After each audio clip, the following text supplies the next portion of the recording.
So, with the recent developments in the JJK manga, a lot of fans have been speculating just what exactly is going on with Yuji now that he's no longer Sukuna's vessel, and what exactly will he do to contend with some of the powerhouses of the verse. It's pretty much confirmed at this point that he ate his death painting brothers, as noted by Choso, but that might not be all we see from Yuji. There's a lot of potential he has, as well as his curse technique and even room for a domain expansion, and I hope to talk about all that in today's video. Without further ado, if you enjoyed the video, be sure to like, comment, and subscribe, and without further ado, let's just jump right into the topic.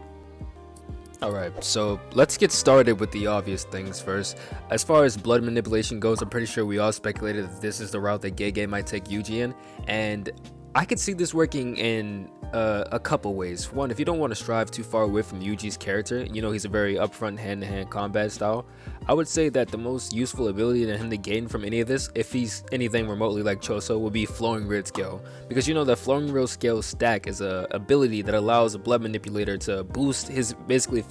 physical and cognitive abilities, like shown in the fight against Naoya. And this really just goes encompass with Yuji's fighting style, and I really just feel like this is be something he would use the most if he were to like dive into that blood manipulation. And there's also things like supernova and piercing blood, but that's under the pretenses that Yuji is able to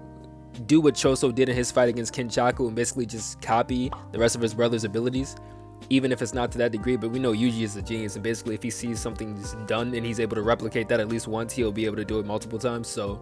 as far as blood manipulation, I think that has the strongest argument for Yuji, but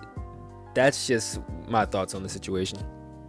Now, among these theories, I'm pretty sure we all know the most popular one is that Yuji is gonna get Sukuna's techniques, but that's a little bit iffy, not in the sense that Yuji can't do it, but in the sense of like, there's no telling what Sukuna's technique is in general, because a lot of us thought it was just slashing techniques, but then in his fight with Yorozu, she pretty much calls out the shrine in general as being Sukuna's technique, which causes the question, like, if it's not just slashing, maybe it's a beret of abilities such as like the fire that he used against his battle against Jogo, and as well as the slashing techniques, but shrine in general being this malevolent domain and it having access to apparently abilities we haven't even seen yet.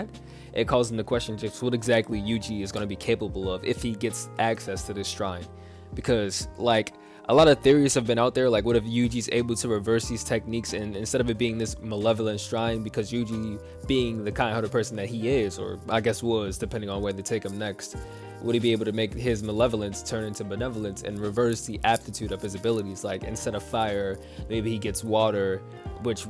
probably wouldn't coincide the best with blood manipulation if he did have both, you know what I mean? But it just calls into question just like how far Yuji will take these newfound abilities, because we all know he has to bring something more to the table. All right, so following with that our idea of bringing something more to the table, I feel like Yuji, what he really is missing right now to really contend with some of the top hitters in the verse is a domain expansion. Like he's similar to someone like Hikari, where he doesn't have too many flashy abilities, but Hikari's domain expansion more than makes up for his lack of arsenal, because the just being effectively immortal for damn near 5 minutes is like already busted as it is. And then like the stipulations on it being like, since it's not like a guaranteed hit, you know what I'm saying, since it's not so much on a short hit attack, and it's the fact that like it's not meant to be lethal, that is actually like stronger in domain tug of wars,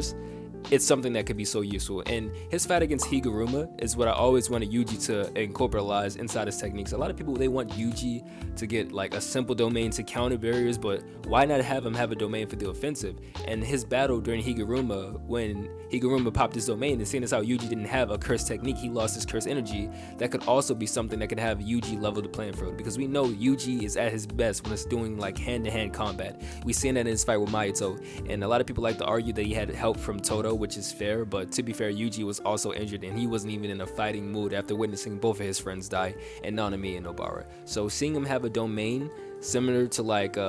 Higuruma's, where like it's not like a lethal attack, but it is a sure hit, and that would give him a lot of leadway in domain clashes. I feel like his domain expansion can have a lot to do with him just stripping his opponent of their curse techniques and just being a sheer bra of curse energy, because when it comes to curse energy in combat, Yuji's up there with the top tiers in the verse. Like his aptitude for Black Flash and just the ability to grow as a sorcerer is some of the most insane feats we've seen in the series from a sorcerer. And I feel like if he were to have a domain, his domain ability would either be one, him being able to take away your curse techniques, or two, if Gege decides to make it this far, he can make it a rule that in his domain, cursed energy is banned for like 3 minutes or something like that, something absurd like that, to where like Yuji just can't be beat within this time frame of him popping his domain expansion, just to give it some leeway. Or if you want to take it that route, you know, you can go through the whole benevolent shrine theory that it seems to be circulating in the theory and the theory sphere that fans have come up with, that maybe Yuji,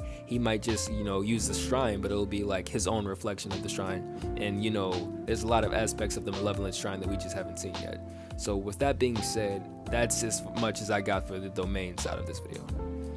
And just to give my final verdict, alright, here's how I see things playing out as far as from a story perspective, and to tie in with the theme of the video, which would be Yuji actually facing Sukuna and how he's going to combat Sukuna.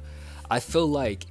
for curse techniques and ability wise, I feel like either blood manipulation or a domain expansion actually makes more sense than him getting Sukuna's abilities first. I'm not saying he'll never get them, but it makes sense for him to get those first. It's because I really don't think that Gege would show Yuji copying Sukuna's abilities without fully explaining them first. Because like I said, we know that he has acquisition of the 10 Shadows technique, right? But from his technique, from his perspective, we only know about Cleave and Dismantle and Cleave Spiderweb. We've never really like gotten a full explanation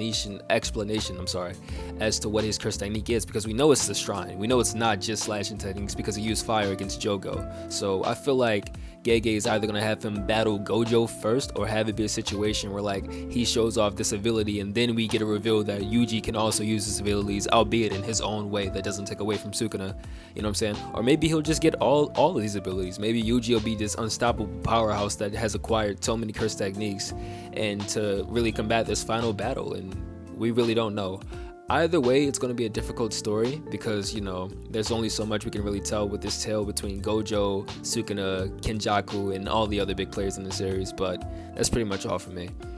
I wanted to take some time to say, if you really did enjoy the video and you like this style of content, be sure to like, comment, and subscribe. And as always, thank you, and I appreciate each new individual subscriber that subscribes to this channel. Thank you guys so much for just supporting me, and it feels amazing to make videos again. And